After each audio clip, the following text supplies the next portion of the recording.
Bonjour tout le monde, aujourd'hui je vais vous montrer comment dormir au chaud malgré les conditions hivernales. Premièrement, ça débute au début de la journée. On va s'hydrater le plus possible.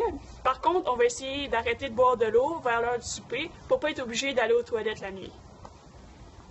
Aussi, un sleeping bag, c'est comme un thermos. Si on met quelque chose de froid dedans, il va rester froid. Mais si on met quelque chose de chaud, il va rester chaud.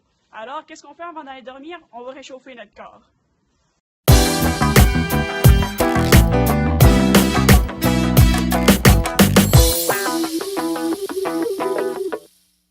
Maintenant, c'est l'heure d'aller au lit.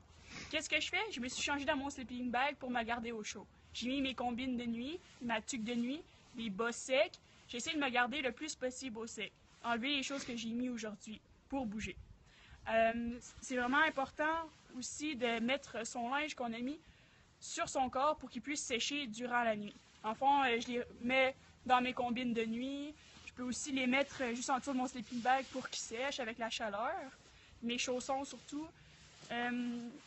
Aussi, entre mes jambes, j'ai mis la bouteille d'eau chaude pour me réchauffer.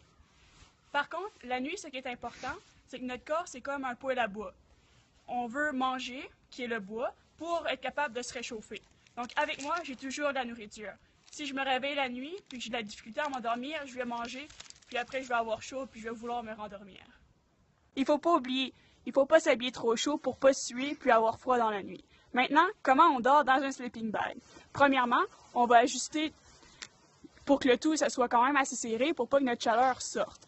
On peut avoir des petits ajustements avec des velcro, des petits ajustements avec des petites cordelettes. De plus, quand on dort dans un sleeping bag, on veut se tourner durant la nuit avec le sleeping bag. On veut pas se réveiller puis avoir la face dans son capuchon.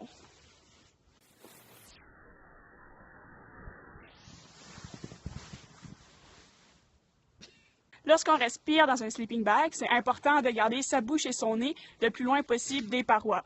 On essaie de respirer le plus vers le haut parce qu'on crée de l'humidité. Puis l'humidité va aller sur notre sleeping bag, puis on ne veut pas que ça gèle durant la nuit. Pour conclure, afin de passer une bonne nuit au chaud à l'extérieur, on va essayer de bien s'hydrater, bien manger, puis aussi de se garder au sec.